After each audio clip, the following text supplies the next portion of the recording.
Good evening, good morning, good afternoon, ladies and gentlemen, and welcome in to the Nichols All Pros series here for the playoffs round one out at Richmond Raceway for the Miller Lite 160 by way of Triple Bypass Racing League. I'm your commentator, Hamish Monroe, joined once again by Jim Cunningham. Jim, we had a week away last week, and we're into it now. Playoff season is among us, sir, and it's all going to come down to these next three rounds tonight at Richmond, next week at Homestead, Miami, and then the final round at Atlanta in a couple of weeks' time. We come into this race, Jim, though, with some high intensity for these drivers, the points that are on offer for them. Some drivers are going to get knocked out tonight prior to Miami next week, and others are going to hope that they can survive and move forward to the next round of the playoffs. First of all, Jim, how are you feeling? How are you going? And second of all, where are we going to where can we figure all this out? Pretty much, we've got 5 minutes of practice left, then we've got qualifying, so we've got time to talk through the points and then look at the recap from 2 weeks ago as well. But playoff season's here. I think that that Richmond is going to be the wrench that can be thrown into this whole thing. Richmond is probably going to have a few cautions. I see in chat that Tyler Rulis suggests 5. His guess is 5 yellows tonight. I think that given Richmond and the type of track it is, it's a tough track. I'm going to say laps we're doing as well. Yeah, and I got a feeling that that Tyler's might be a little optimistic there. I think probably more in the neighborhood of 8 or so possibly, but we'll see. I know that Triple Bypass has cranked down a little bit on incidents that are causing what would be considered silly or stupid cautions, throwing out a little penalties here and there to try to slow that down, because this league is typically not that type of league that runs dumb cautions and stuff. So that'll be interesting to see how that works out. But I think this is going to be the tough one. I mean, I think you can pretty much predict, 1.5-mile tracks certainly like Miami. Now Atlanta's a different story because it's really slick, but I think this is the one. If you survive this one and can win it or get you some good points here, I think that's going to set you in a good spot to win this championship. Well, Jim, let's have a quick look at the playoff standings as we lead into this race. Yep. And I think to nobody's surprise, when we get them up, Steve McClendon is leading the way, 2,004 points. So, of course, all the points get reset for the top 10 to 2,000. Whoever was P1 in the standings at the end of the regular season went to 4 points, and whoever was P2 got 2. So that goes to Sean Bradley and Steve McClendon. No, I'm sorry. Actually, that was based on wins. McClendon got 2 points for each of his 2 wins, and Sean Bradley got 2 points for his 1 win. And actually, we had a tie. So there's actually 11 guys that made it in. Yeah, I thought actually I had 2 forms of thing. I was like, well, is it where they finished or was it how many wins? Let's go with where they finished, but would have been right if I said the other one. We didn't talk about that before. We should have. No, we didn't.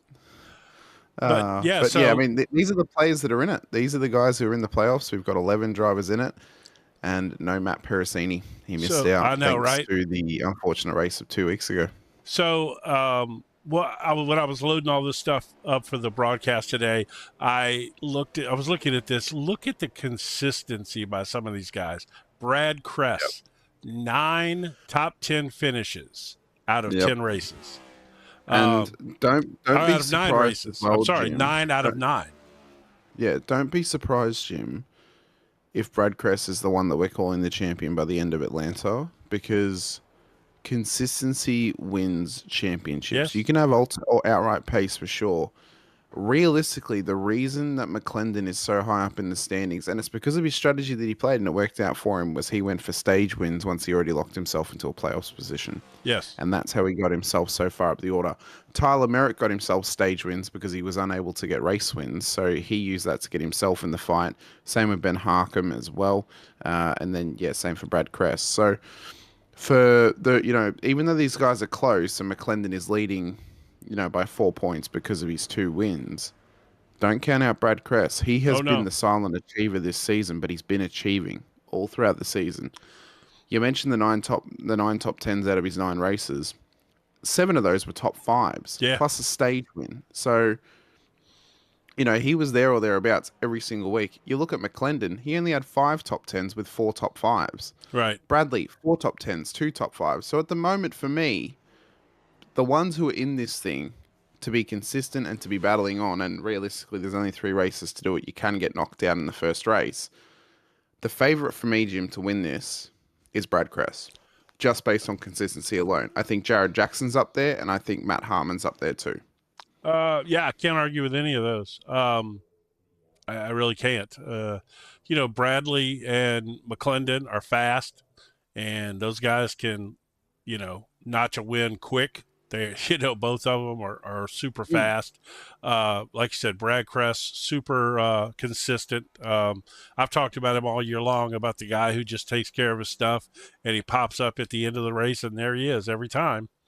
And, there's really some interesting people in here. I would say, to me, the long shot that I think has a legitimate chance is Jared Jackson. He hasn't won a race, but he seems to later in the year he was definitely very consistent, and he's fast. And what's important as well, Jim, is all of his top 10s were top 5s. So every time he was inside the top 10, he finished inside of the top 5. That's 100% consistency rate.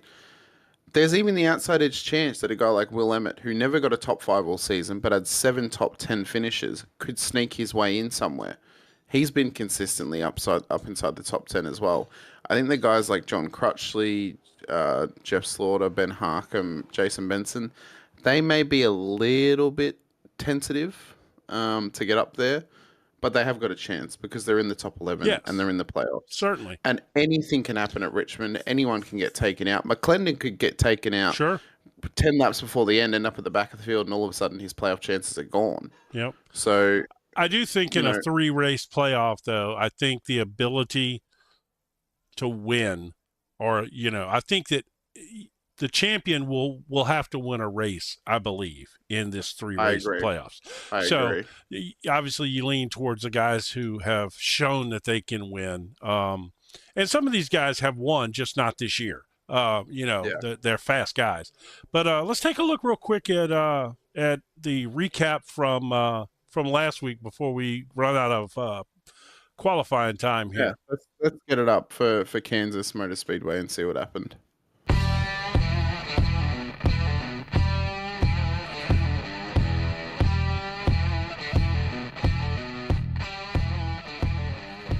On March 23, 2025, Kansas Speedway played host to a wild and unpredictable showdown in the Triple Bypass Nichols Oil Pros Series.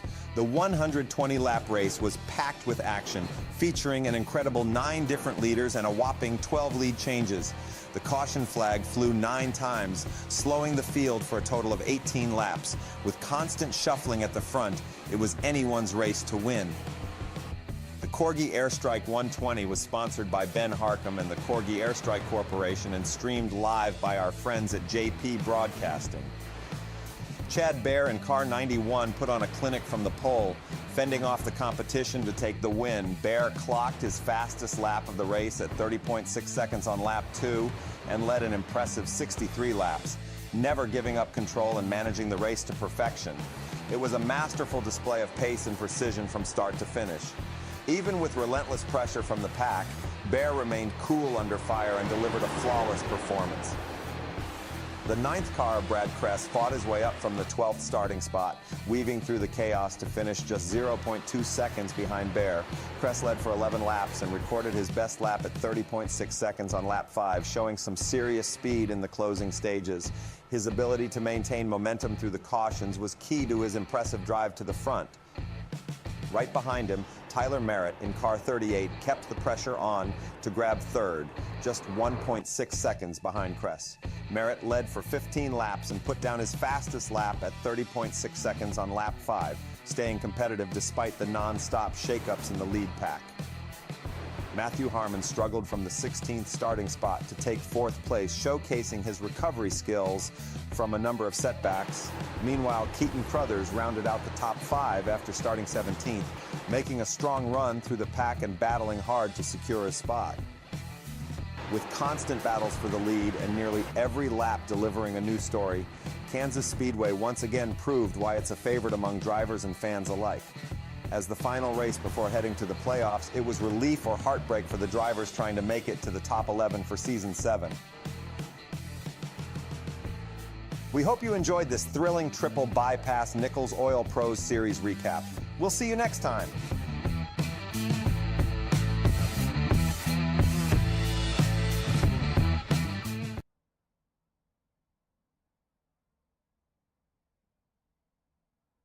Jim, of course, you weren't here for Kansas. It was myself and James in the broadcast booth for that one, where James and Al Corey got corgi bombed out of Kansas Motor Speedway. But we are gritting up, though, for the first round of the playoffs here this evening, and Sean Bradley has done everything he needs to do in qualifying, Jim, to put his car in pole position. He'll start alongside Ben Harcum on the front row, Steve McLennan, Brad Kress, Jared Jackson, Jeff Slaughter for the top 6, Corey Silver, Jason Benson for your top 8, Keaton Crothers and James Honeycutt for your top 10. So there's only a couple of playoffs positioned drivers who are starting outside of the top 10. Elton Wu, Al Corey then for your top 12 as we move back to the second page. Cameron Kane, Dominic Sonobi, tonight's race sponsor. And next week's race sponsor too out of Miami. Wonder how his old Florida Panthers are going for old Dominic. Matt Harmon, Will Emmett for the top 16. John Barton, John Crutchley for the top 18. Tyler Rulis, Brian Dickens, Kyle Dewey. Davey Hendricks, Michael Seymour, Tex Nichols for the top 24. Tyler Merritt did not set a time in qualifying. Neither did Kyle St. John. With the international flag, very interesting choice by Kyle there. So Tyler Merritt's going to have some work to do. So there's a couple of drivers at the back of the field. I'm just going to quickly cross-check this. So we've got Bradley in the top 10. Yes. Harcum in the top 10. McClendon in the top 10. Kress, Jackson, Slaughter, Benson. And that's it. They're the only playoffs position drivers inside of the top 10. So it's 1, 2, 3, 4, 5, 6, 7 drivers in the playoff positions inside of the top 10. Will Emmett is inside the 15. Crutchley's all the way at the back of the field, so he's going to have some work to do as well. So there's a bit of ebbing and flowing on this grid, Jim, of where drivers are going to end up. But at the moment, those 7 drivers inside of the top 10, well, they'd have to be the favourites to move on to the second round of the playoffs. I mean, certainly at this point in the where we're at in the race, yes. But I think there's a long way to go, and this is, this is a track that anything can happen at. So it can. So just to confirm as well, because you know more about it than I do, how many drivers would we knock out tonight from the playoffs? To be honest with you, I'm not sure about that. I was here for the playoffs last year, but literally it was like my first race was like the finale. So I don't really honestly know that. So I should, but I do not. I apologize. When it's normal NASCAR playoffs, then how many would normally get knocked out? Like 4 maybe. Okay, so we'd go from 11 to 6. Yeah, because there's 11, and then you'd knock out 3.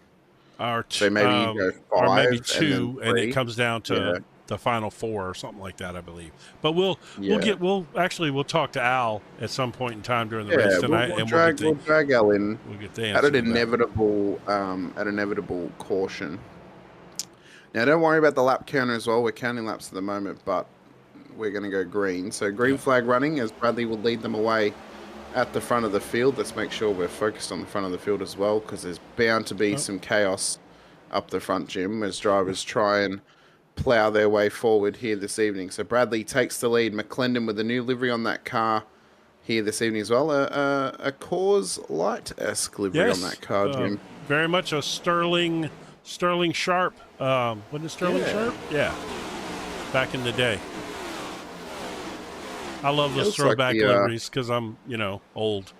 Jared Jackson slotted into 3rd place there. He has. So the top 6 currently made up of all playoff position drivers. Then Benson's back in P8.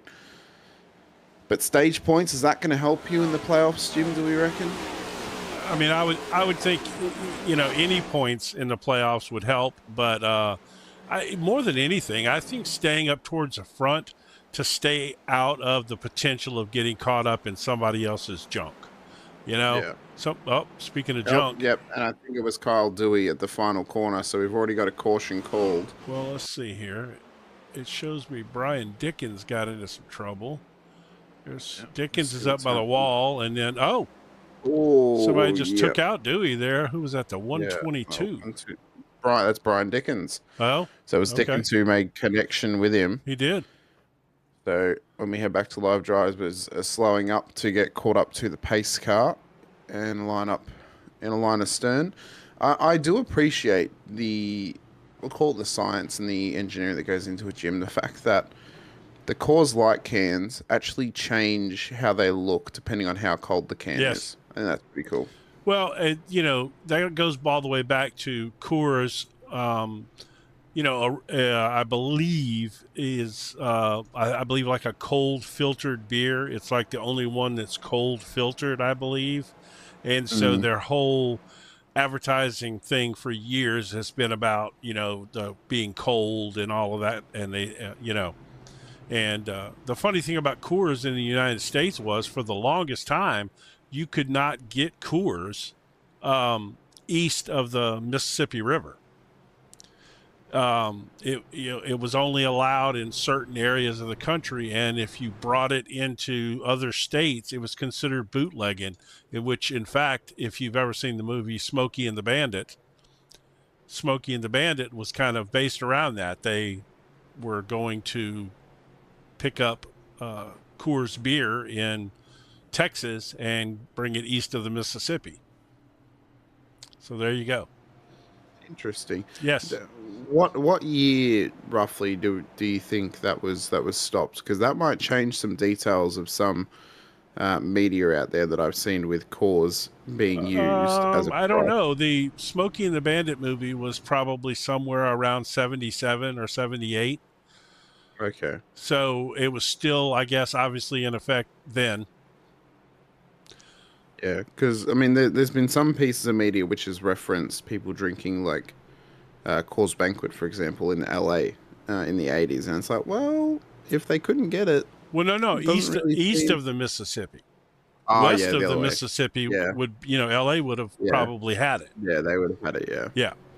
That makes sense. So it was more the East Coast and, like the southern U.S., Tennessee, right. NASCAR country. Kentucky can just drink bourbon. That's fine. They've got no problem drinking their bourbon in Kentucky. That's for sure. That's right. Exactly right. So, I mean, a caution at this point of the race already.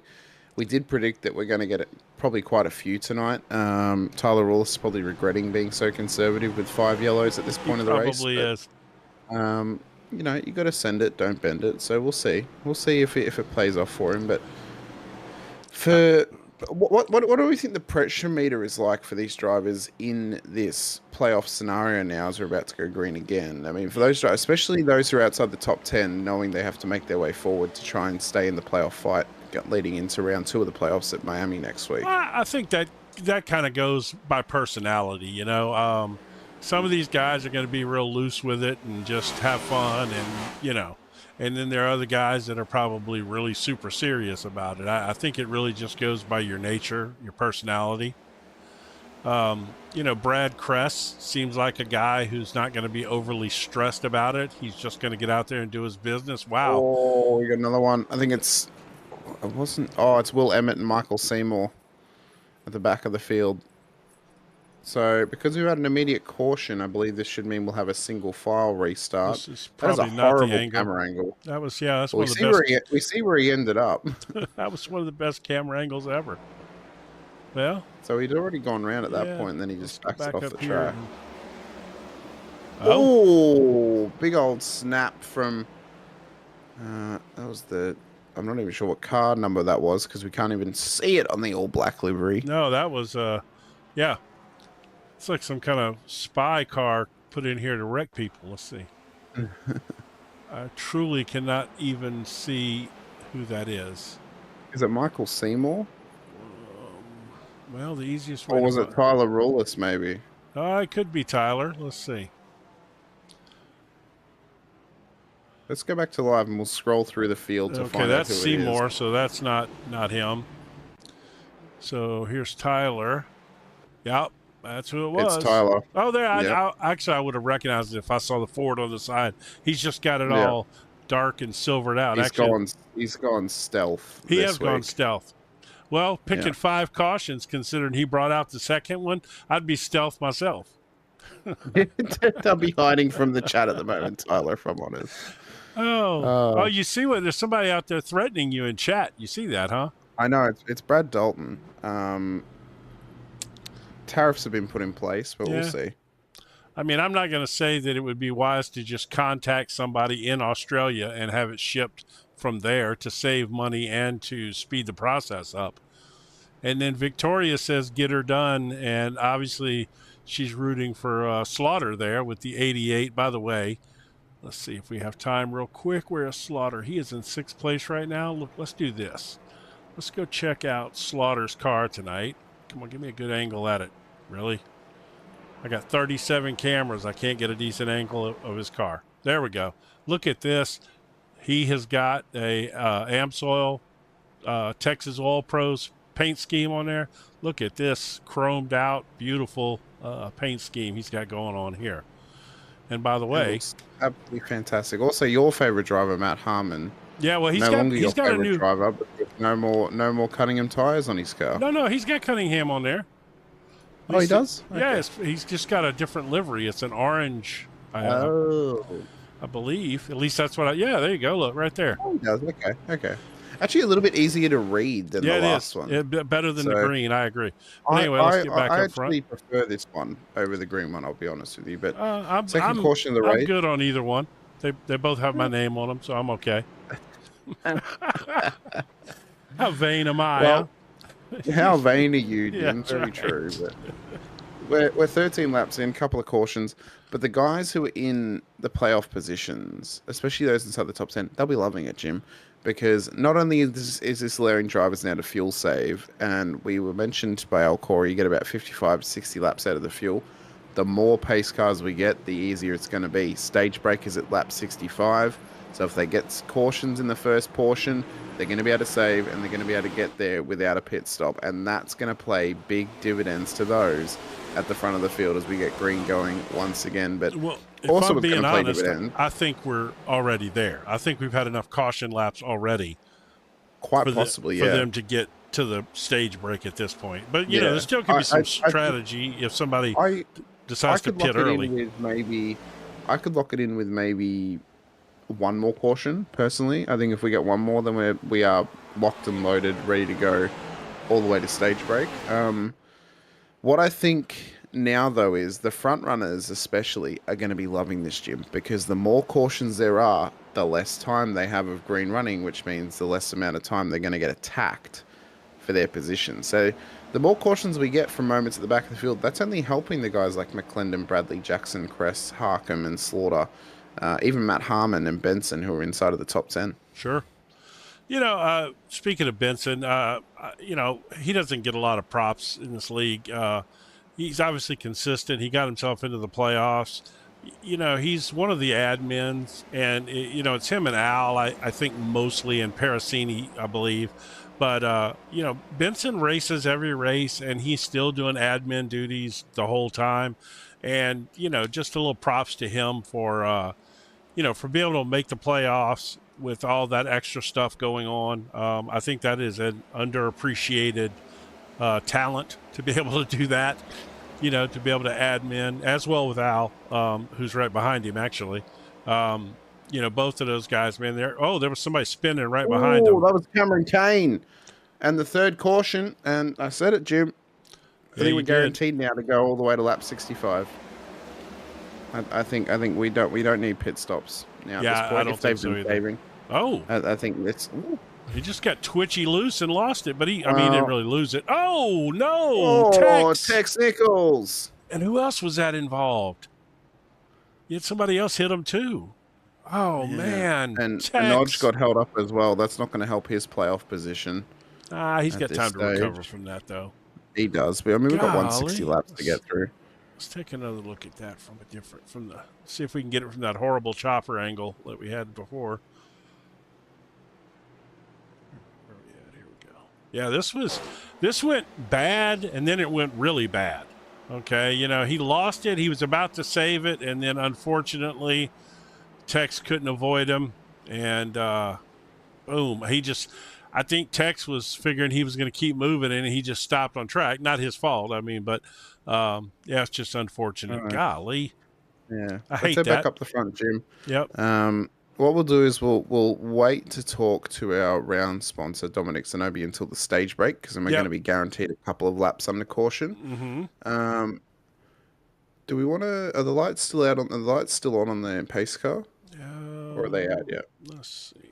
I was going to drag in Al Corey just to confirm how many are going to get knocked out of the playoffs. It looks like they are on. So, yeah, they're on still. Let's quickly drag Al in. Yeah, grab him in quick.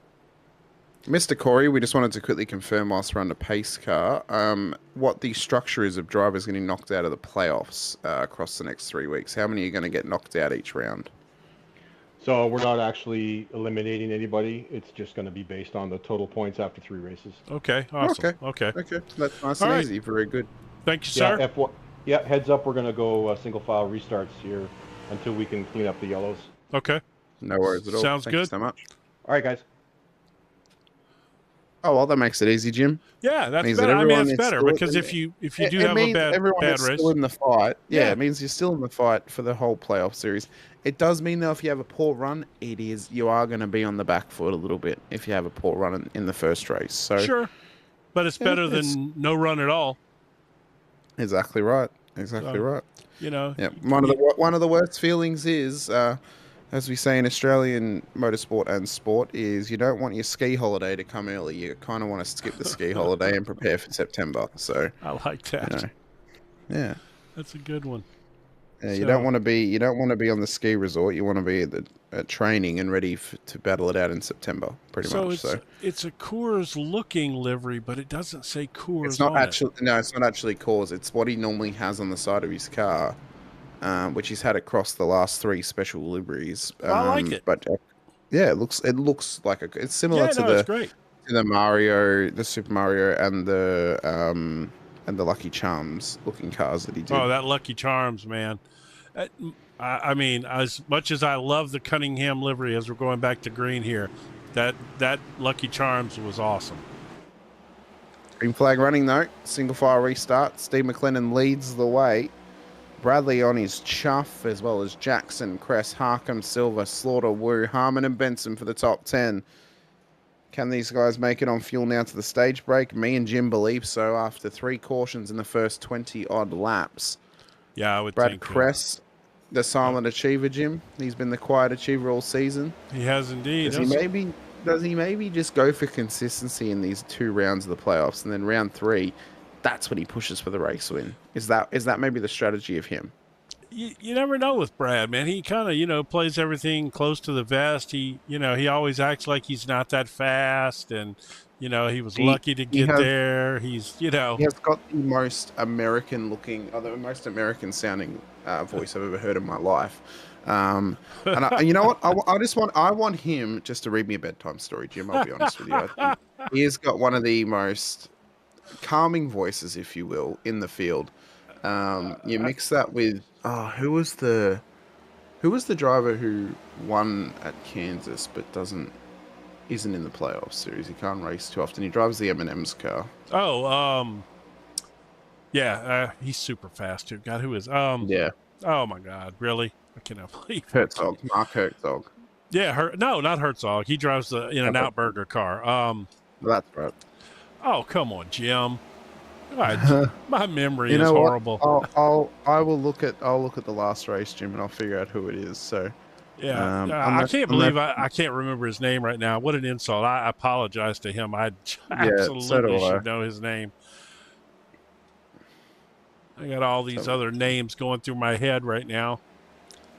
I do have to say, Elton Wu is running that Progressive Insurance livery that Denny Hamlin won with last week. I don't know if he had that livery. I know he won today. I didn't see the race, but I don't know if he had that Progressive livery on today as well. but he did win with that livery last week at Martinsville, I believe. That is Brad Crest that I'm actually thinking of, but it's Chad Bear. Chad Bear, yeah, Chad Bear. Yeah. He also he sounds like he wants to sell me a plantation, Jim, of some kind. I love. Yeah, no, he just does. He sounds. When I picture NASCAR, I picture Chad Bear's voice. That's what comes up in my head. Belvedere, come here, boy. Belvedere. So, yeah, that's my southern mansion owner there. Voice. You'd still say all, Jim. And then, of course, then I've got my Cajun voice, which nobody would understand. They have to put subtitles on for that. Ooh, I'm about to make a name for myself right here. No, that's not bad, actually. May I say, yeah? Made that Napa car right there look good. Hey, if he had some boudin. You probably don't know what boudin is. It's a sausage. Rice. Yes. Rice. No, I do know what boudin is. I just don't know it by name. Yeah, boudin's fantastic. Yeah.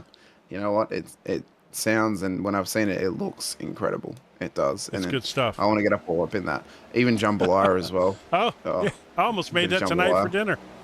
Oh, Jim, you make me very probably have jealous. It tomorrow. Oh. Yeah, well, one of the things I used to do is I owned a restaurant for a while, so and it was a Cajun restaurant, so I definitely can cook Cajun. You have got, yes, I think, the most collective life. Oh yeah, Jim, absolutely. Yeah, I'm in a Mardi so Gras crew, and the guys in the Mardi Gras crew are all younger than me, and they're all like, you know, they all like live for the Jim stories of like the things I've done. You've lived probably about 10 lifetimes in the span of your life. I have, absolutely. It is incredible. I feel that you yourself need your own podcast just to tell your stories. I don't know about that, but you know, I certainly have a lot of stories. They come out along the way sometime. You know who else has got a fantastic looking car, man? That Dr. Pepper car. He's got something going on the side there. It's very chromed up. I like it. Yeah, I think that's Knuckles on the side of his car from the Sonic series, actually. Is it? No, huh? It's got to be a little Dr. Pepper guy or something, huh? No, if we can get a closer angle of it. It looks like Knuckles. But if there is a... Oh, no, it is a Dr. Pepper guy. It is. I probably should know that, but I don't. Interesting. So, 37 laps in, Jim. McLennan's leading. He looks to take another stage win for himself, although he's still got 30-odd laps to go until the stage break. We have had a nice green period now, which we do love. And the fact that these guys can now... Thanks. Appreciate that. You're welcome. I do not believe in the commentator's curse, Jim. That is a self-inflicted belief that people have. Neither do I. It creates stress. It creates inner unnerving, and it doesn't exist. Commentator's curse does not exist. It is either wrong place, wrong time, or someone's listening to the broadcast and then they get in their own head. So you know what I say to that?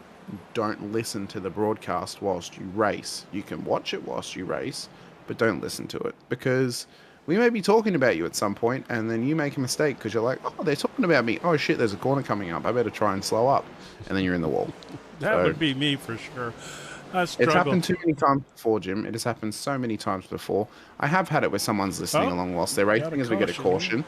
And they're texting into the chat whilst they're racing. And this is Michael Seymour in the 8.7 Navy liveried car. Yeah, he must be a Navy vet. Oh! Oh, boy, that bit on him, huh? Yeah, he definitely felt the... he felt all of the 7 C's with that one. He was a little loose. Oh, here we go. That was a good one. He was a little loose there, man. But, man, when it caught, it snapped around on him. It did. It did. I hope he took his... He's smoking, too. Look, he tore that thing up. Look. He did. He did. And, the And that thing's just getting anchored down at this point with that damage. Oh, God, stop. Stop, I'm getting queasy. You're getting queasy. Oh, look. Oh, Matt, Do you need a sea? Oh, no, Matt. Do you need a seasickness pill too, Jim? Oh. There's some rough seas out there. Yeah, it's rough sailing for sure. Okay. Yep. I joined the party with you. You happy? I'm very happy. Don't go to Southern LA because there are some tough seas out there too. All right, let's go back live. Also, here. some tough bees as well. Oh my word! Yep. Oh, it's a good thing that oh, this is not your last week. Next week's your last week, right? You won't be here for the finale. I won't be here for the finale. Oh, Matt Perusini in the chat. He just got back from Concord from Darlington, which is good to see.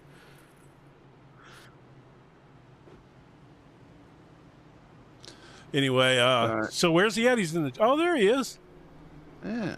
Just got back from Darlington. It's very nice, man. Yeah, I want to go to Darlington. That's one of my favorite tracks. It's just so much history, and the Lady in Black, the track Too Tough to Tame. Darlington's wonderful. I love it. One of my favorites. And by the way, good to see you, Matt. Good to see you in chat with us. Yeah, we can use your expertise. We can. Indeed. So where are we at? We're at 43. So we're going to have about 20 laps to the stage break, huh? So my question is, let's say we get a caution in, say, 10 laps or so, 55 to 60, somewhere in there. Do you pit out a cycle, get yourself a fresh set and a full tank, and then stay out when everybody else pits at the stage break in hopes of maybe getting some track position, especially if you're a playoff guy who's maybe a little further back in the field or something like Benson or somebody like that? Do you pull something like that to try to get up front? Oh, some of these guys have already pitted, huh? Yeah, there's some people who have. Davey Hendricks pitted on lap 10. No, these guys just pitted. 5.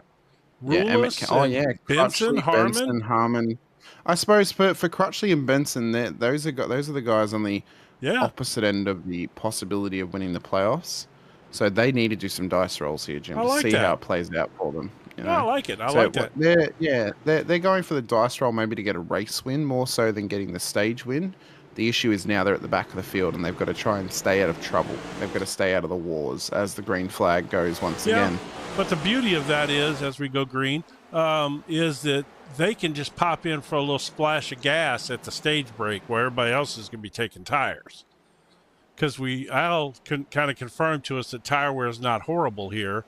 So, stretching your tires a little bit may not be the worst thing in the world. Well, their tires are also getting stretched by the fact of that they're having these pace cars as well. So the tires are going to go a little bit longer on the next run.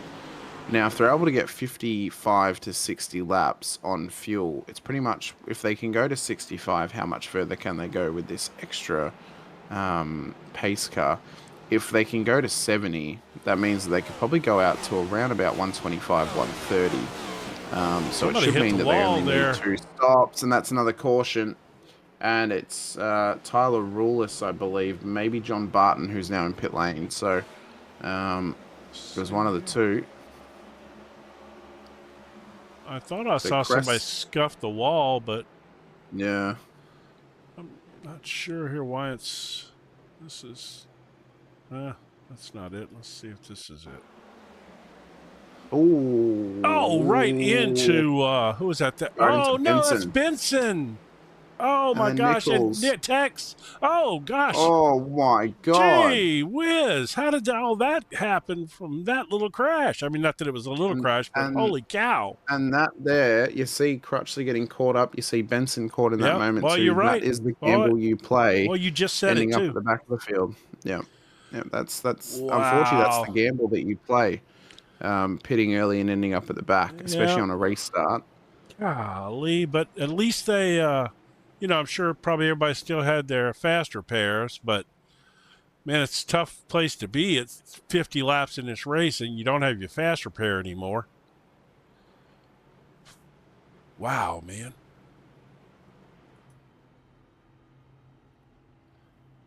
Oh, that was so unfortunate there. Yeah, wrong place, wrong time, just like you said. Yep, that's right. And I've talked about it all season. If it's me, I want track position, man. I don't want to be back there, especially not at a track that has fast cautions and nowhere, not a ton of room to go. Like a big mile and a half track or something's a little different, but yeah. So, I mean, this is more playing into the hands of McClendon, even more so now, Jim. Same with Bradley, because the longer these guys stay up here, the more likely they are to get this stage win now, because when we go green, we're going to have probably 15 laps to the stage break. Yeah, at best. They can definitely make it on the field. 12, 13. How far can they go on the field? How far can they go on the field now? Because... a ways.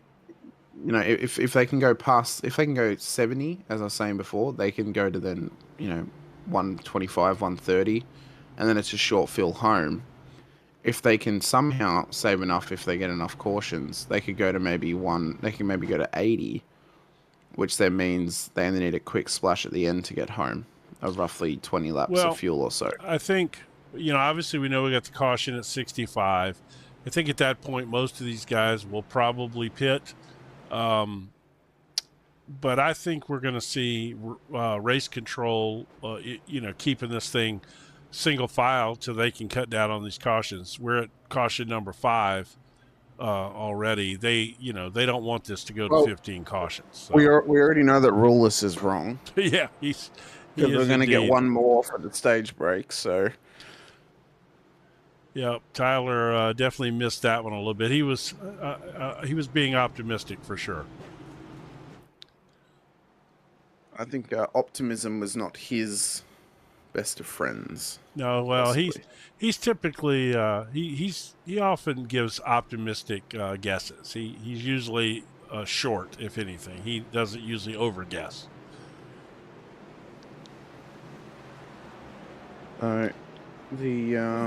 Corey De Silva's up here running 6th. Here we go, back green again. Missed that. Sorry about that. Okay, green flag running for us. Jump back up here. But I'll tell you what, Jared Jackson's having another quiet race, just staying in 3rd, not making any noise, just doing his thing. Yeah, he's just doing what he needs to do. Yeah, he is. Staying in the fight, staying within. Harcum's getting a little racy back there. Yeah, he's really starting to put some pressure on. Yeah, he is. Jackson outside line with him as well. So these guys are battling. Couple of the Camrys inside of the top 10. Brad Kress is there too. They're starting to scramble now. Oh, we got a 5 guys car. Oh, that's Silva. Oh, did Kress touch the wall right there? I think not. I don't know. I might have. Maybe not. It was kind of out of the corner of my eye. I was looking at something else, but yeah, they're all getting a little racy up there. I think that this is indicative of the fact that the stage break's coming. Yeah, they're trying to push on. They're trying to get any extra points they can. And, I mean, with the top 5 all made up of playoff position drivers, they've got to try and maximize these points. They cannot let anyone ahead of them or behind them get any more points than them. So 11 laps till the caution for the stage break. Another little racy pack back here. Look at this. Yeah. I don't know how Matt Pericini will feel seeing another Jeff Gordon-esque livery on circuit. Pericini owns rules the Jeff Gordon cars for sure. I was going to say the Jeff Gordon-esque, but it's a Hendricks Racing car. Yeah. So. Yeah. Let's pop back up here and see what's happening. Everything seems to settle down a little bit up here. So Bradley and McClendon still at the front of the field. Jackson, Harcum, Kress, Silver, Slaughter, Hendricks, Wu. And then Honeycutt is the top 10 at the moment. They're fighting their way forward, Jim, and I feel it's not a sprint. Obviously, it's a long race, 160 laps. It's going to come down to how patient can you be throughout the race proceedings tonight. I mean, we're only 7 laps away from the caution break. So for the stage break, I should say. So These guys now be hoping that there's not going to be a caution thrown, unless it's going to be within a couple laps of the stage break, because then it would automatically become the stage break. So Al Corey's right there running with Matt Harmon. What team is that Al Corey's racing for? TBP co-founder. Oh, the triple pie bass. I'm guaranteed to screw that one up. That's still triple bypass, Jim. TBP, not TPP. Oh no, it's on my scoring and timing it shows triple pie bass. Yeah, but on the I can't see that, Jim, because the live timing, I haven't got it set to the team name. Oh, and okay. Al Corey above his thing it does. has little thing TBP. Well, on my live scoring, apparently he's changed it to triple pie bass after that race a couple of weeks ago, and it's probably just to torture me because I slaughtered the English language as it is anyway. Look at Harmon, man. He got a run right there. Holy cow. I think Pericini has been personally insulted by the fact that Honeycutt is running that Horton livery. There's only 124 in this league, and Honeycutt ate him. That's funny. That's a good one, Matt. That's right, though. All right, well, we're coming up here on the stage break, man. We're at 60, fixing to be lap 63 here. So that puts us two laps away. So, and right now, McClendon's got a comfortable half-second lead. Yeah, he's looking pretty good, pretty tasty for the strong. stage win. Is he going to be there for the race win, though, which I think is probably going to be more important than the stage points? Well, he's the only guy in the field with 2 wins. So I would say and he's run up front all night long. I would say there's a good chance he is going to be there. You would have to put... Stage will end at the end of this lap, Jim. Yes, that's right. And McClendon is going to take himself another stage win, Indeed some more stage points, and will extend his championship lead in the playoff series. The caution is called, the flag is out, the pace car is out. Who comes into pit road to take their stop, or do they continue to save across this pace car? Oh no, I think these guys up front are coming for sure. Yeah, it's hard to say now because some of those guys that maybe were thinking about doing something special gotten caught up in that little wreck. So that's another situation. I'm not sure. Yep, here they all come down. So stage break's happening. We'll wait for them to enter the box. Although Dominic Zanobi pit on lap 18. Does he come in, Jim? Because we need to have a chat to him. Probably. Let's put the camera on him. Where is he at? Okay. He's in pit road, so let's wait till he stops. Well, he's going to be... And then we'll drag him in. Okay. Yeah, we'll do that. That's good. We'll stay with him right now. Yeah. So it looks like Tyler Rule stayed out. Yeah. Yeah, he pitted on lap 48, so he's just going to stick to his regular strategy. See how that plays out. Zanobi blocks in. Mr. Zanobi, you are the round sponsor this week. First of all, thank you so much for sponsoring the round. And second of all, how does it feel to lose to the Red Wings on the weekend? It was terrible. That was awful. That's so wrong. We suck. I don't know what's going on right now. Oh, look, he's a sour fan right now. Yeah, he is. They all of a sudden they win a cup, and then he's just like, "Oh no, it's not going to happen again. Surely not." But, well, we'll see.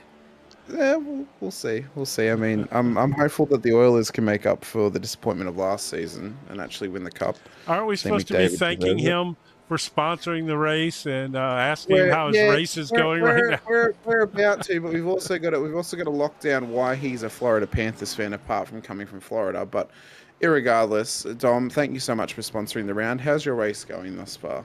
It's been a brutal one so far. I self-spun on one caution, and I just got rear-ended on this last one, so I'm just hanging in there right now. Yeah, that livery you're running tonight looks good. I like that. Yeah, I appreciate it. Nice and chromed up a little bit there on the numbers. I like it. Yeah, it's the first time I'm running it in the night, so I haven't really it looks good. Yeah, you're gonna like the way it looks under the lights for sure. Well, Awesome. So, what any particular reason why Miller was your choice of sponsor for this particular race? I really, honestly, I couldn't think of anything, and that's my favorite beer. So There you I was go. like, screw it, let's do that. So, then you're also sponsoring next week's race, right? Yes, I am. Yeah. Don't reveal if it's going to be a different sponsor or not. We'll save that. Surely next week is going to be the Florida Panthers 160, being it's at Miami. I mean, it could be. Hey, we're going back green. Let him go. Sorry, man. We are. Chat Thanks, later. guys. Yeah. Oh, okay. Surely it has to be. It Yeah. has to be the Florida Panthers 160. Didn't he do that earlier in the year, like the Florida Wild Man something or another? Or I don't know. you don't I remember don't that? know, but- No, it was I like don't really- it was like can't one of the remember. first couple of races of the year. Oh, okay. Well, as we said, big thank you though to Dominic Zanobi, who was today's race sponsor as well, in the number 30 car. We appreciate him. Matt Pericini, my fellow Oiler, is backing me up. Florida Panthers suck. You're right about that, Matt. You are right about that. Bradley Dalton with his I'm the Johnson to your Gordon. Yeah. I think Johnson finished more races, Brad. I'll be honest with you. Oh, yeah. So wow. Poor guy. I hope he was wearing a cup for that one, because that was a straight shot to the groin there. when you leave the door open, I'll spot and kick it down. Oh, you absolutely kicked that one down for sure. I did. Let's see what kind of speeds these guys are running here. 115 into the turn, it looked like. No, that's probably, he was already on the brakes, I think. Yeah, it's got to be faster than that. Yeah. There we go. So about 140, yeah. Yeah. So it's not a fast circuit, although it is a dangerous one as we get a 7th caution called. 140 miles an hour on a 1 mile track is pretty quick. So it doesn't appear, Jim, that they are that they're stopping these cautions anytime soon. Yeah, it doesn't seem that way, does look it? at that. Is it fake Jeff Gordon? It's fake Jeff Gordon. Stop. It's fake Matt Pericini. Apparently I'm fired by Matt, apparently. But that was to Brad, not to you, Matt, to be fair. Yeah, he was talking about Brad. He was talking about Brad because Brad doesn't finish enough races to be Jimmy Johnson, apparently.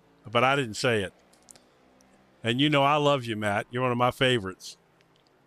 Oh, I know. I love seeing Matt do well. I was incredibly heartbroken that he was taken out last week. When I looked at the scoring for who made the playoffs and he wasn't in it, I truly was bummed. I really was. Yeah. I had mentally prepared myself for that moment, I must say. Well, I missed last week, but, so I was out, and so I was not prepared for that. So we had 5 cautions before the stage break, Jim. Yes. If we get 5 across this next stint of the race, how much further do we think they can go on the fuel? Because with at least 3, they made it 65, and they came in, what was it, lap 65, so they can go to 130. So do we think if there's more than that, we're going to see them go super, super long? I think you could see somebody maybe try to make it. Like pit on the next caution and then go all the way. The problem is, at minimum, I think the latest you can go is probably lap 95. I think that's probably the latest that you could, or the earliest that you could pit, and relatively speaking, make it home. If we continue at the same rate of cautions? If we continue at the same rate of cautions, fair. But but even then, I don't think you're not gonna save 20 laps of fuel. I don't know. Be ridiculous. How many caution laps have we run out of 75? I don't know. I can't even check it, to be honest with you. Probably 74. No, seriously though, probably 45. Probably like 45 laps. Yeah. But you're still burning some fuel across those 45 laps, so I don't know. I suppose the only way we would have known is if someone had not pit under the caution, and then they just kept going and tried to go for a 1-stop. So Well, if they just saved and saved and saved and tried to go for a one stop. Well, I think if I'm a guy who's in contention, who's The- running mid-pack back, and Yeah. I am notoriously okay at saving fuel anyway, like I know I can save, I'm pitting next caution, and I'm going to try to go all the way as they go back to green now. Or we go green again. The issue with that is then, Jim, you're also relying on cautions. Well, if it doesn't happen, then you pit accordingly when it does, when it's time. But you know, at this rate right now, I see no reason to think we're not going to continue to have cautions. Not that I'm, I would agree. obviously rooting for that, but I'm just saying Matt's also saying as well, car will get loose on the long run if it goes green too. So, that's going to be an issue that they're going to have to deal with as well. By the way, we were talking earlier with Al and talking about these drivers shifting into going into turn 1 and staying in 4th gear all the way till they come off of 4. Is that right? Yes, I believe so. So a guy who's trying to save could also avoid shifting. And he's not going to be that much slower. No, especially if you're in the train as well. You can sit 5th pretty much all the way, but it's if you want to save and you're in the train, you could click down. Stay in 5th and sit in the train pretty much until you're ready to go. So it's a tough task. It's a balancing act. I mean, we're halfway in this race now, lap 80 of 160.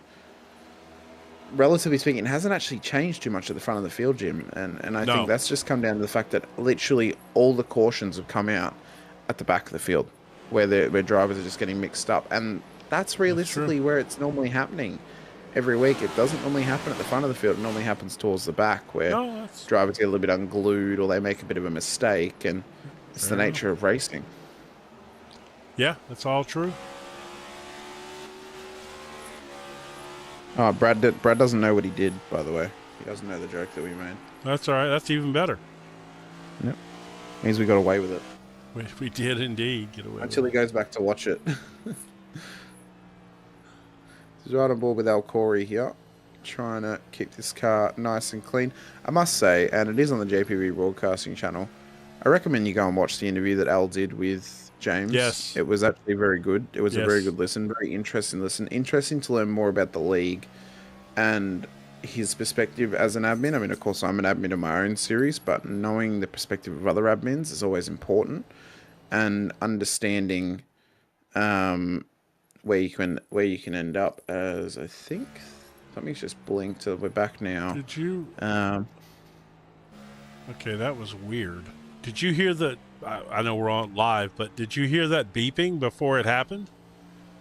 I did not, because I can't hear anything from the cars. So. Oh, yeah, okay. So I did hear a beeping. Yeah, that was really weird. Maybe that was the Corgi bomb getting to your door, Jim. It might have been. If it is, it arrives late. I can't go get it now. Tyler Rules in the chat. Well, there's my race. Did not see a meatball flag and got DQ'd. Oh, Tyler. How do you miss a meatball flag, though, buddy? It's a big giant flag in the right corner, left corner there. You're too busy thinking about the spaghetti. Good. Well, you just made me want some. I hate you. Appreciate that. Now I want some spaghetti and meatballs. I'm more of a fettuccine fan myself. No, I love fettuccine now. Don't get me wrong. I make a pretty mean fettuccine too, especially with some Cajun chicken, sausage. Oh, I made some fettuccine Alfredo the other day, Jim. It was very good. It was a good time, I must say. Brad Crest doing, as James would say, Brad Crest doing Brad Crest things. He's just yeah, he's not doing Porsche things. No, he's doing not Brad at all. Crest He's things. doing Brad Crest things. He's just, doing his thing, man. Quietly sitting back there in fourth. Keeping himself, silent achiever. Again, he's been a silent achiever all season, but he's been achieving things. Oh, yeah. So just because he's been quiet doesn't mean that he hasn't been achieving. Well, I've been trying to expose him because I talk about him at the end of every race. just to make sure people know that he's doing what he does. Looks like Jared Jackson slipped back a little bit on this on that pit cycle there. He was running up there in third for most of the early part of the race. Now he's back here in sixth. That's a good-looking livery he's got on that car too there. Yeah, same one he's run all season. It is a good-looking car, though. I like seeing the full team outfit, all of those cars together. I think they all look really, really smart when you see all the different colors or the colored variants of that team. Yes. So who all? He's got it's Corey him Silver in behind in the Five Guys car. Yeah. As expensive as Five Guys is, at least they have free refills. They are expensive. Well, they are. They are. Give me a Carl's Jr. any day over Five Guys. Controversial as that may be. Yeah, I mean, I would probably pick a Whataburger. That's because you live in Texas, Jim. Yes, it is. If you lived in LA, you'd probably be picking In-N-Out. If you lived in New York, you'd probably be picking Shake Shack. We have Shake Shack here. Oh, okay. I thought it was only on the East Coast. No, we've got. They're starting to, I think, head this way. You know what? I think there's actually a Shake Shack in Seattle. From memory. That would be about as far west as you could get. So. Yeah. So we can see Brian Dickens at the moment in a nice tight battle with fake Matt Piracini. James Honeycutt. Sorry, James, if you're watching us back. Yes, it's more just a... Oh, Tyler Rula says In-N-Out is a must. Obviously, he's never had a Whataburger. Or maybe you could go, if you go to Canada as well, Jim, you could have a A&W as well. We have A&Ws all over. You've had A&Ws for years and years around here. Oh. Yeah, they got the fried cheese curds. They're great. Cool. That sounds amazing. They are amazing. Yeah, that sounds absolutely spectacular. Yeah. I do want to go to Tim Hortons one day as well. I didn't even know about Tim Hortons till you told me about it. Really? No, never heard of it until you brought it up and told me. You need to update yourself on Canadian food. Well, I've Jim. never been to Canada. I've been pretty close, but I've never been to Canada. Is it just, and it is a running joke around the world, where nothing exists outside the United States for people who can live in the United States? No, that's absolutely 100% not true. Okay. Not at all. No, I just never been to Canada. I mean, I haven't spent much time in the north. I'm from the south. The only time I really spent any significant time in the north is another story for you. When I was caddying on the Pro Golf Tour. I caddied on the Pro Golf Tour for a year, and I did several events up in the northern, North New York area, like, Buffalo, Corning area, which is not very far from crossing over into Canada. And I spent some time up in the upper Michigan area, which is also not that far from crossing over into Canada. But just never got there. We always choose to take our vacations to more, tropical type stuff. Okay, Jim, it's fine that you don't like the cold. I don't. I'm not a big fan of the cold. Yeah. I could picture you living a Jesse Ventura-esque life of staying in the bayou 6 months out of the year. Jesse Ventura. Where did that come from? He's not from the bayou. He lives in not in the bayou, the Baja. He lives in the Baja 6 months out of the year. Oh, does he? That's crazy, man. Oh, yeah. The fact that he got himself elected the governor of Minnesota cracks me up to no end. That's because he's actually someone who wants to make good change. Yeah, but the reality is he's a bit crazy, and he tells a lot of stories that I think the fact that he lives out of true. the Baja for 6 months out of the year and complains about drones over his head pretty much proves that point correct. Well, there you go. That's exactly right. Yeah, he's a little, he's a little out there. So what I want to know is, this is way off topic, and Al's going to hate this. What I want to know is, did he really get knocked out by Chris Kyle? Because Chris Kyle said in his book that he knocked Jesse Ventura out at a SEAL party in San Diego, I believe, like an induction thing or something, and they Well- supposedly got into it in a bar, and Jesse Ventura supposedly sued them because they put that in the book and it wasn't true, and so I don't know. But anyway, that's just one of those. Well, the only things. person, unfortunately, we can ask if it's true is Jesse Ventura. Yes. We Well, there unfortunately were can't plenty of other ask people in that bar, so there's other people that true. know if it happened or not, especially This if is it true. did happen. But from what I understand, Jesse Ventura won the suit against his estate. So maybe it didn't happen. I don't know, but nevertheless, Jesse Ventura is definitely a bit out there. He was out there as a wrestler. And he really got out there after he became governor, after he got out of the governor's office. To be fair, they also let Arnold Schwarzenegger be governor of California as well. So, Well, that's true, but he was actually decent. I mean, not that I don't know that Jesse wasn't. To be honest, I really don't. He's just after the fact. He's crazy. true. But you know what else is crazy, Jim? How fact- fast this race is going on. Yes. We are at lap 105 of 160, but we still got 55 laps to go. So there's still such a long, long way to go. Right there goes to show you that my cooked up strategy that I had in my head for somebody to go the distance got shot to heck because there wasn't another caution for them to pit on. So now pretty much everybody can go the distance from here. If they just need to pit. pit. Yeah, if they pit here, they can go the distance. Yep. And So for McClendon, he leads the way, and he's looking pretty unbeatable at the moment, Jim. Is McClendon? I mean, he's looking very strong. strong. Whoa, there's That's a car. around though. Is that going to be a caution? It's got to be. How is that not a caution? Single He car. spun and hit the wall. Single car, and he's off the track. True. Single car, nobody Will else Emmett. involved. Should be Will Emmerich. It is. Yeah.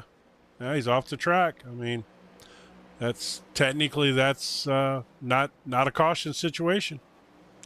It's not. He's just gone round. Yeah. I will pre-warn you, Jim. Don't get me started on trying to do a Jesse Ventura impersonation at some point. Yeah. It's horrible. Yeah. No, clearly what you're setting up there is you're absolutely wanting me to ask you to do a Jesse Ventura impersonation. No, and I'm you, just saying- and I'm you just had to saying let if me you know prefer that thumbs you're up. capable of it. I live 6 months out of the Baja. Here, yeah, that is horrible, by the way. That's not even I know. not even close I know. to good. I know.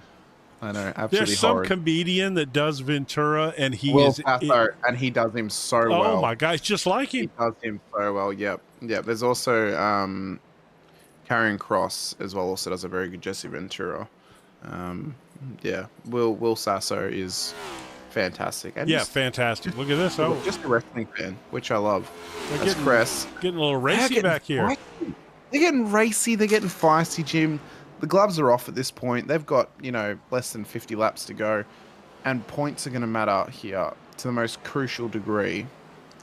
Because realistically, the top 4 in the championship are the top 4 in the race right now. Yeah. I do believe it. Let me check where Ben Harkham is in the standings. So I'm not talking out of my... Yeah, he's right there. He's P7. So he's Yeah. actually getting a good gain over those Yeah. drivers ahead of him, like Benson, Merritt, Matt Harmon. Well, obviously Jared Benson had Jackson his as fair well. share of trouble earlier, so he's back. I mean, he's not horrible. He's back in 16th. He's still in the lead lap, but he had that unfortunate incident, and he's probably now at least trying to be somewhat safe because he doesn't have a fast repair left. Yeah. But yeah, this whole front group up here, they've been just phenomenal all night. I mean, and all of them are fast. They're just waiting for the time. They're all fast. They're staying right with the leader. I mean, they're doing their thing. I mean, actually, he's kind of stretched it out a little bit, but I don't think that that's indicative of these other guys lacking pace. I just think that they are, maybe taking it a little easier in case they got to put a long run together. Who knows? But Yeah, I think they're trying to keep themselves in personal check at this point. I think Yeah, they I are. would say that's an accurate statement. Yeah. I think, keep yourself. We've mentioned it before. Buy a ticket to the end. Buy a ticket to the end of the playoffs. Buy a ticket to the end of the race tonight. You don't want to try and push too hard because it's not just tonight's race that you're affecting. It's the rest of your playoffs run as well that you're affecting. So I am not sure when this happened and how I possibly missed this. But Jarrett Jackson is a lap down, running in 18th place. He pitted on lap 108, Jim. For what reason, I wonder? I would say just his normal stop. Because Slaughter and Hendricks have also come in on 114 and 110. Well, and of course the whole field is spread maybe out. That is a little. If that's what that is, because I missed it, and I looked down all of a sudden and I was like wondering where's he at, and then it's interesting. Well, Harkham and Bradley are now coming in, so we'll see where they end up in comparison. So Crest stays out. There they are. There, coming down pit road. I just wanted to see if we got to keep an eye on them because just got to be Jackson. careful. So Jackson just got his lap back on them, and they haven't even gotten into the box yet. Yeah, well, and what are they're turning? What are the laps around McClendon's here? in as well. Crest is also in. 20-something seconds. So yeah. Yep. Okay. Yep. So the top two are also in. Crothers is in as well. Well, this seems early though. They pitted on. No, I guess not. 60 laps. Yeah. So Silver, Wu, Corey, Dewey, and Crutchley have just lapped them. So that's why. So okay. Jackson's about to come round and be near them as well, Jim. So he's P14 on the road at the moment. Those guys are still in pit lane. So there he is there. He's come out ahead of both Bradley and Harkham. So going long, he undercut them. Going long has hurt them in the race. McClendon's come out still in the lead. Well, here's Jackson. He's got past Crest, so he's now up into technically P3 because Hendricks is now actually corrected P2. Yeah, well, let's let this settle all the way out and see what happens here. But, Jackson, if he pitted, so he pitted roughly 8 to 10 laps earlier than these guys. So they're going to have a little bit better tires than him, but not a ton better. No, because you can save the tires. And he certainly had enough fuel from there, right? That's only 50 laps. Yeah, so he's good. Yeah. All right. Well, that may be. Corey Silver's come out as well, but he's come out behind this battle pack. So he's been the one that's actually been hurt the most by going too long. Getting on that fresh rubber early has really helped Jared Jackson's chances here in this race. Corey and Wu are into pit lane, as well as Michael Jackson Seymour. Is now essentially in, I guess third he's P3. Place? He's corrected P3, yeah. And then Hendricks, who's not even a factor in the championship, is up in P2. So this is now the X factor of the playoffs is because everybody's racing. Sure. Anyone can steal points from you. Yeah. All right, so these guys hanging on, hoping for a pit, for a yellow flag here. You got Harmon, Benson. But at this point, does a yellow flag really help them? It would help them in the fact of it would drag them back into the clutches of McClendon. So they would have McClendon right in front of them once again. And it would also mean that Hendricks is in their line of fire too. Now, you would hope that Hendricks would be smart, and if they're going to start battling, he just lets them go because he's not in the playoff position. Because we've seen that hurt drivers before. We saw Parasini back at Kansas get taken out by a car who's not in the playoffs opportunity zone, and that cost Parasini. So still, this is this guy's opportunity to win a race, and he hasn't won a race before. How do you ask him to step out of the way? That's true. Guy's got his first chance to win a race, man. It's hard to say, hey, can you get out of the way? We're more important than you are. I think as a you know, as long as he's driving, well, there's a caution. So we're going to find out. So who's still out there? Benson, Harmon, Dickens is not in the playoffs, but Benson, Harmon. That's it, really, Yeah, I guess. and that's the car. That was the car then that McClendon just passed to cause the caution, and I think it might have been John Crutchley.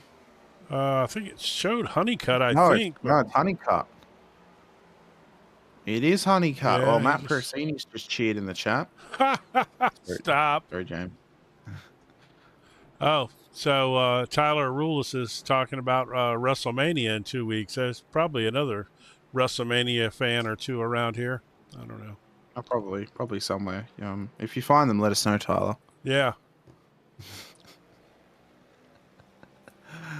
Matt Harmon though he's only coming to pit road, Jim. So back on live, Dickens, Harmon, yeah, and why don't I Benson do have that? come into pit road. That's fine. If I do that, then we can actually see them on pit road. Yep. So Keep an eye now, on this is these. now the issue as well with them going long, because now they're going to drop right to the back of the field. Yes, well, And which this is what I gonna was hurt. talking about with if do you want a Yeah. caution, but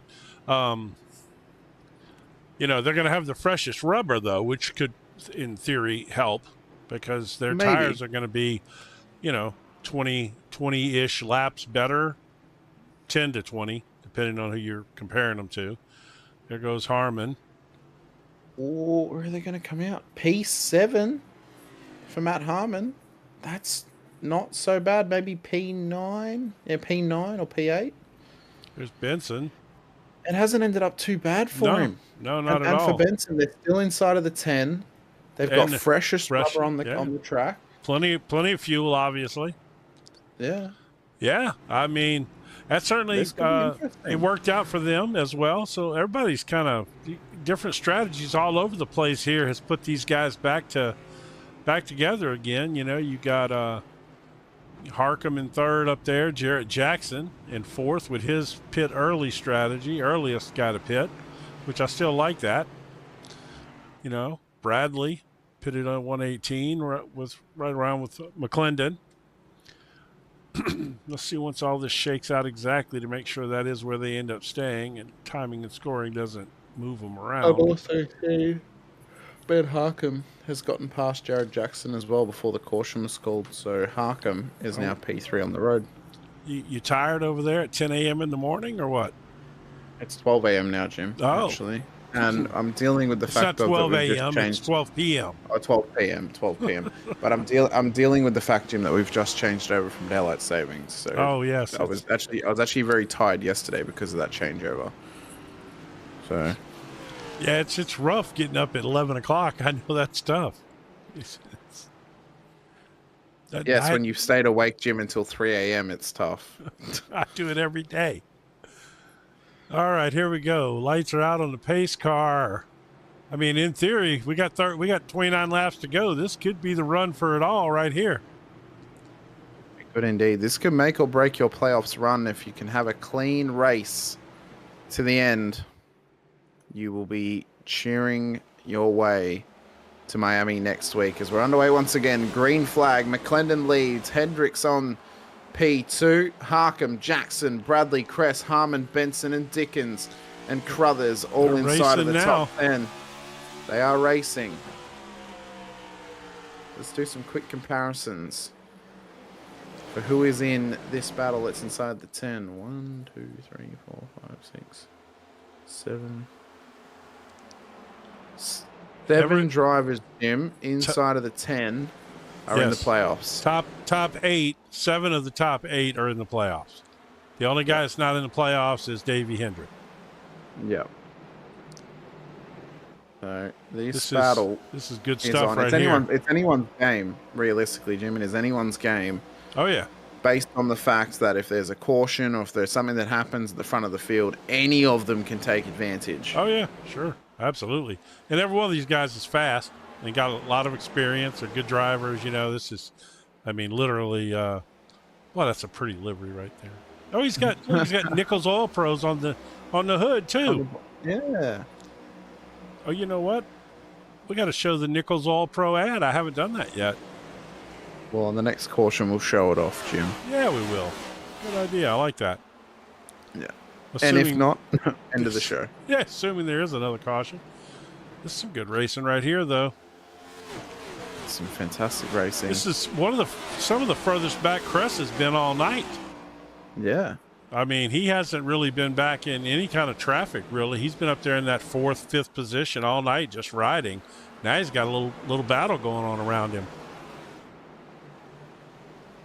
Harmon and Jackson battling their way inside for the top 5 positions. With 24 laps to go at Richmond Raceway. On board now with Matt Harmon on the Cunningham Tyres livery. A certain commentator's favourite driver in the field that also shares the name Cunningham. He doesn't share my name, only the tire sponsor. That's what I mean. Jim, who said I was talking about you? Right. We might have someone here at JPBroadcasting whose last name is Harmon. No, we don't. Yeah, well, there might be a driver out there with the last name Munro. It could be, although I don't know that they're here. It probably is somewhere. Tex Nichols mentioning Jeff Slaughter's car, which we did show off earlier in the show. Yeah, we did. Earlier in the race. That it does look very, very good. We'll get your commercial livery in there, Tex, in a few minutes, man. I haven't got it in there yet. I've been so excited with all this good racing tonight, but we'll get that in there. And absolutely, I showed off Slaughter's car earlier. That thing is fantastic looking. So McClendon is still the fastest driver on track, bar Matt Harmon, who did a 22.297 on the last lap. So Harmon's got some pace. McClendon cruising his way forward. Powered by them Cunningham tires. Oh, he's got all the grip in the world, Jim, thanks to Cunningham tires. That's right. All the grip in the world. That's what I'm talking about. Yep. This 3 right here, this is a good battle, though.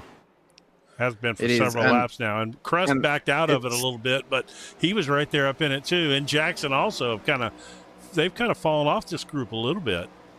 It's a proper sort of, swapping and changing positions battle, Jim. It's finding when you want to go for the run, figuring out the balancing act. Harmon got loose there, I think. Maybe. Oh, no, he dropped off quick if he didn't. I think he got Bradley's right here with him. I think he got a little loose, though.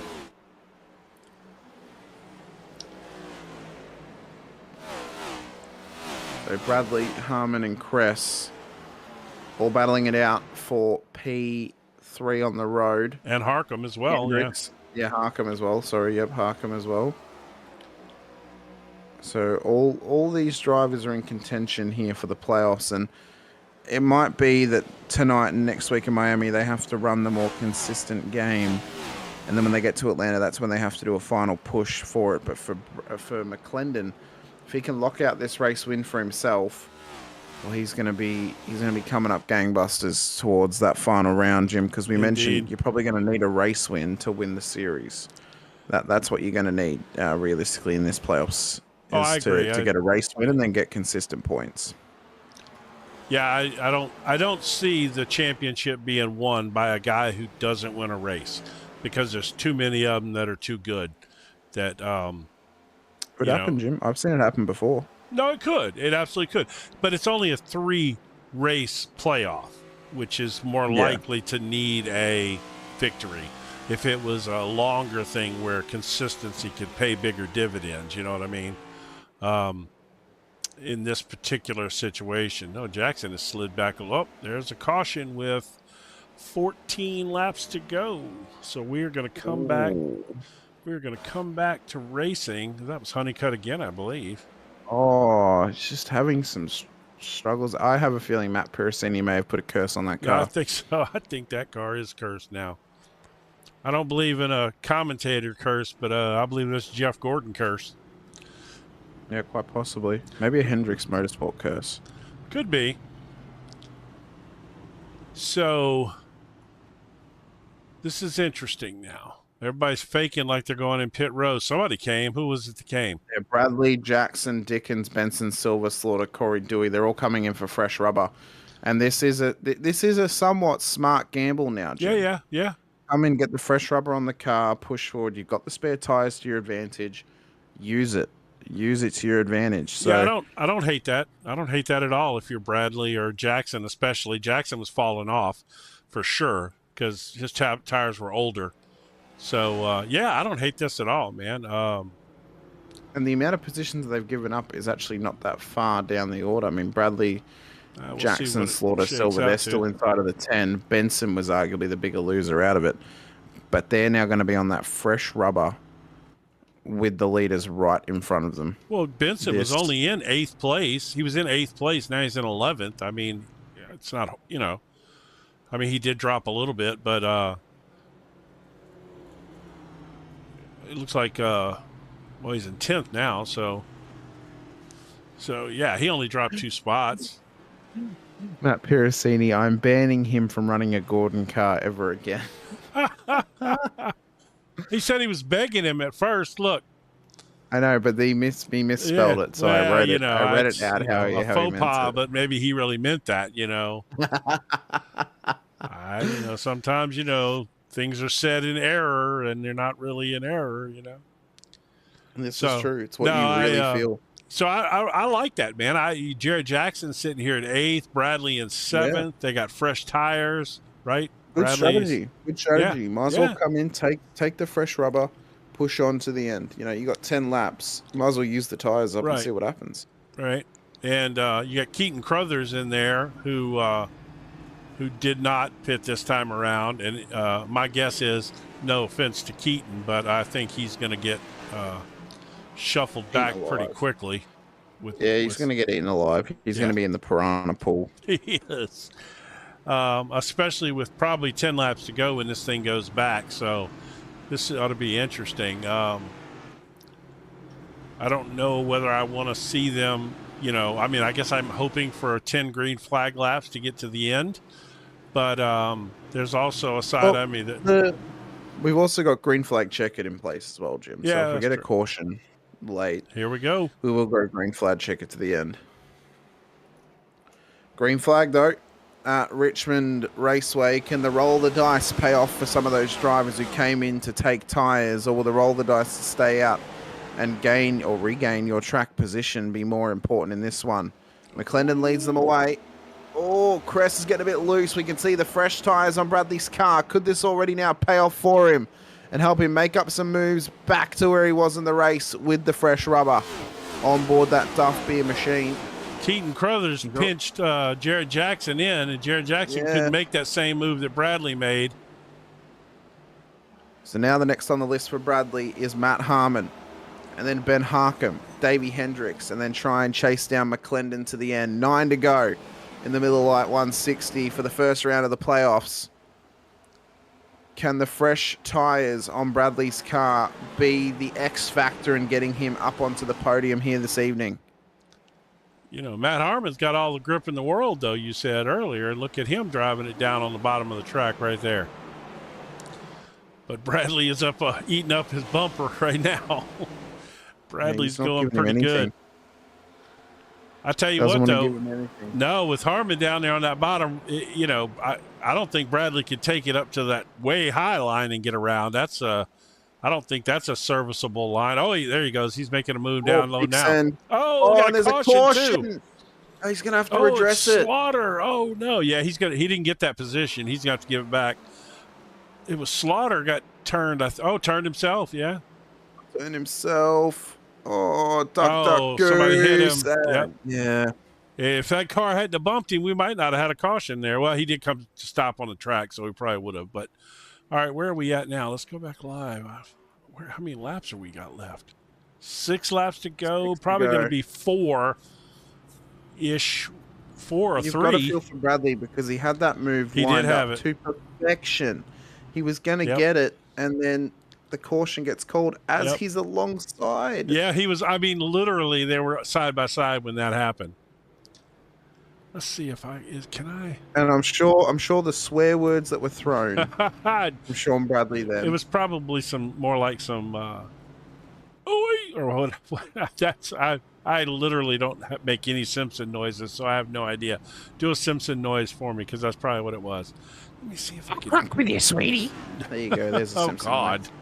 noise. Yeah, I know. That's going to pop up for me as a nightmare. So let's see if I can do this. Click on the crash, and then click on Bradley. So he tries to line it up, and whilst this is happening, here he dives in right here. Background. Yep, the crash is happening, and then yellow flag. Bam! The caution comes out. Oh man, he was so close to pulling that off too. Oh wow! All right, well, so here we go. We're gonna we'll see what the pace cars got. Well, Jimmy made it to double digits. Oh, we sure did, didn't we? You know what, though? It seemed like it slowed down enough in the second part of the race. It wasn't, like it wasn't distracting. We had a nice green flag run there. We had some excitement right there, and then that caution kind of stopped it. So I think that was a very beneficial caution for Harmon, because his tires are a little older.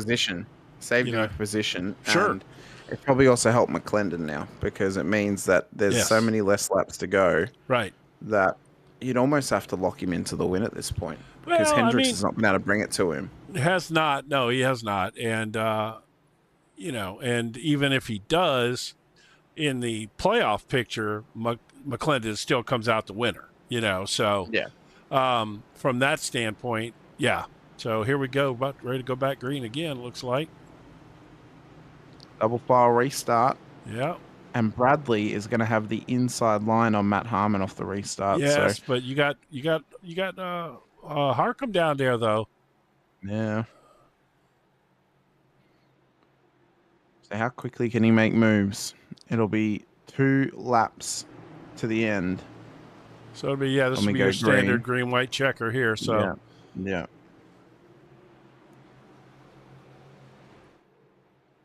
So who's going to get it? Is McClendon going to get the first win of the playoffs? It's all about to be told as green flag running. 2 to go. Green, white, checkered to the end. I definitely would not count out Bradley for sure. He's fast. If he can get a hole. Oh, everybody's down on that bottom line. They're eating up. Yep. They're eating up. Harcum tapped the wall. Oh. Kept it going. Bradley, though, inside line on Harmon. He wants this move. He wants P4. White flag. This is it. It ain't nothing stopping it now.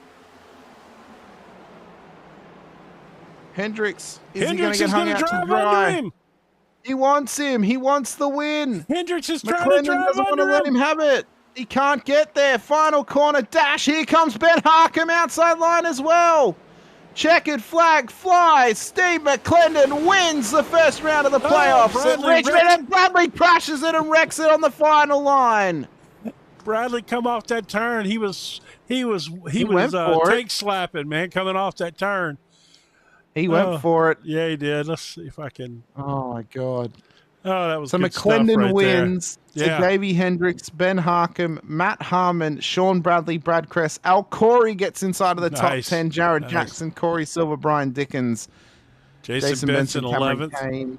Yep, Cameron Kane, Carl Dewey, Elton Wu, Nodge, John Crutch 15th. Yeah, the Nodge, that's a great effort from him. Keaton Crothers, Jeff Slaughter, Will Emmett, Dominic Zanobi, James Honeycutt, Michael Seymour, Tyler Rullis, John Barton, Tex Nichols, Tyler Merritt never got started in this race. Neither did Kyle St. John.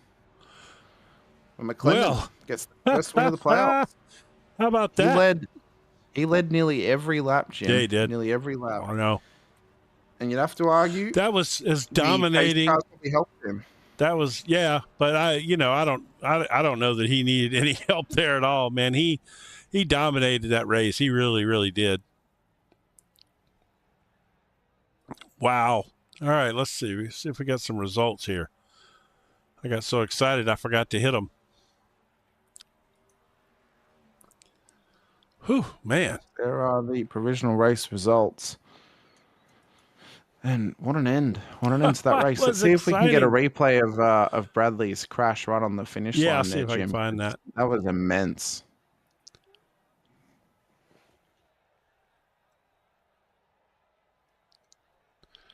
Let's see. This is all I'm going to probably have. Let me get these off of here if I can. Let me just click on him. Where's he at?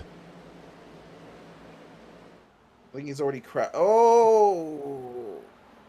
He just got a bit loose. Yeah, he was tank slapping there. Let's see if I do it again. Now I know where to click. I think I might be able to catch him just a wee bit earlier. Can you imagine if that happened one lap earlier? Yeah, well, but he purposely gave it all it had because it was. So here we go. Now he's giving it everything, and see, it starts tank slapping right there, and he's trying to catch it, and then boom, there he goes. Oh. Matt Harmon just got him literally on the line. Did he? Yeah, quite literally on the finish line was when Matt Harmon got past him. So that was nice for Harmon. Play it. Yeah, watch when he hits the tank slapper, Jim. Hit the quarter speed. I want to see this in slow motion because we've got to break it down a little bit better. So press quarter now. So watch it. Here comes Harmon. Oh, Slides, yeah, he did. Harmon gets there. He did. He lost a position. Yeah. Yep. He sure did. Good catch there. All right. Well, let's see here. Let's get those results up where you can read through those. Oh, we already did run through them, to be fair. Well, that's true. We kind of did, I guess. But we'll leave them up there for a second. Visual representation for those at home. The top 17 cars all finished on the lead lap. Will Emmett was the first driver 2 laps down. Then Zanobi was 2 down. Honeycutt 18 down. Seymour 38 down. Ruleless 81 down. Barton 115 down. Nichols 117 down. So a bit of variety at the back of the field, of course. Our 3 podium finishes here this evening that we get to have a chat to once again. We've got Ben Harcum, Davey Hendricks, Steve McClendon waiting to come and have a chat to us. We'll start it out though with P3 in Ben Harcum. Mr. Harcum, congratulations. P3 on the road this week.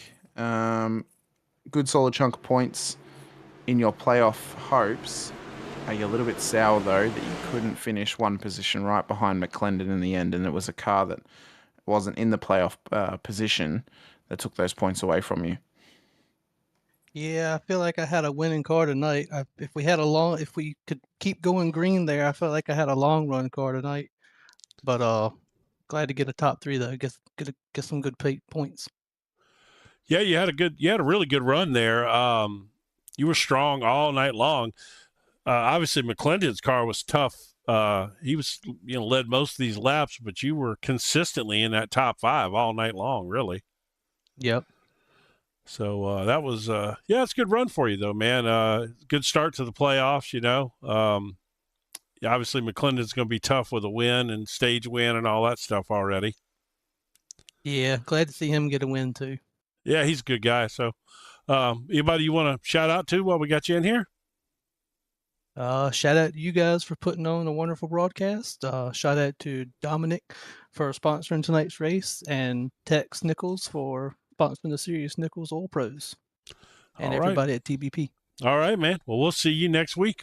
I'm super excited. This was a great race. Yeah, it was fun. Looking forward to it. All right, buddy. We'll see you next week. See you. Next up, we have P2 on the road, Davey Hendricks out there. Mr. Hendricks playing a bit of spoil sport for those playoff position drivers. You get yourself a P2 on the road tonight, an exceptional effort, a well-deserved effort too. Come in, fun night of racing, get yourself a podium and a little bit of you have to earn your playoff points. I'm not just going to give them to you. Yeah, really, that's the only reason. Because I've only run a couple races this year, but I just enjoy showing up, trying to run some laps and see if I can, hang with some of these quick dudes. And it worked out. I'm happy with the second place finish. Yeah, you did. Go ahead. Sorry. You tried to go. I was going to say you tried to go for it on the last lap there with McClendon, but just couldn't quite get it. Do you think you could have taken it to him if there was maybe 2 or 3 more laps in the race? Probably not. He had newer tires. I hate short tracks. I don't enjoy them in the least bit. He seemed to be quicker than everybody all night. I don't think I'd have had anything. The only chance I did have was the restarts. Well, you had a really good run, man. It was it's nice to show up and play spoiler like that, and you cost a few of those playoff guys a couple of points there. that's got to be a little fun. Nothing like playing spoiler if you're not in the playoffs. So Yeah, I enjoy making them work for it. that's right. You got anybody you want to shout out to while we got you in here? Dom for sponsoring the race, all the drivers that showed up, the admins that put it on, everyone watching, and you guys up in the booth. I think that's it.